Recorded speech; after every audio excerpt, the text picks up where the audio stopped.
పశ్చిమ గోదావరి జిల్లా Bhimavaram SR junior కాలేజీలో ర్యాగింగ్ ఘటన ఆలస్యంగా వెలుగు చూసింది.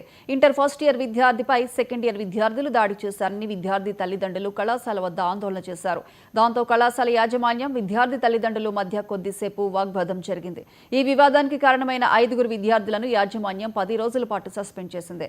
ప్రిన్సిపల్ జోక్యంతో ర్యాగింగ్ చేసిన విద్యార్థుల తరపున వారి తల్లిదండ్రులు ర్యాగింగ్కు గురైన విద్యార్థి తల్లిదండ్రులకు క్షమాపణలు చెప్పడంతో వివాదం సద్దుమణిగింది. పేరెంట్స్ మదర్ ఉన్నారు కదా, ఆ రోజు నెక్స్ట్ డేనే వస్తే గొడవ ఈ బాబు చెప్తాడు చెప్పాడు గొడవైందని.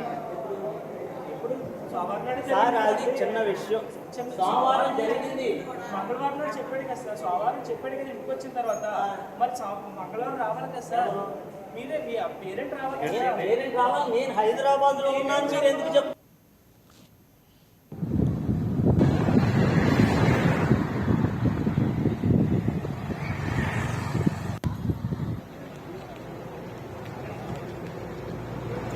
చెప్పాలిగా మీరు.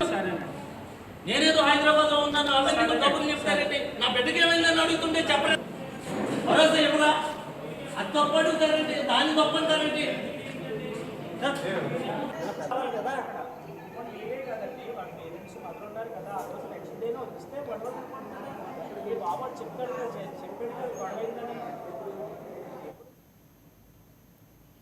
BRS Jangaon MLA Palla Rajeshwara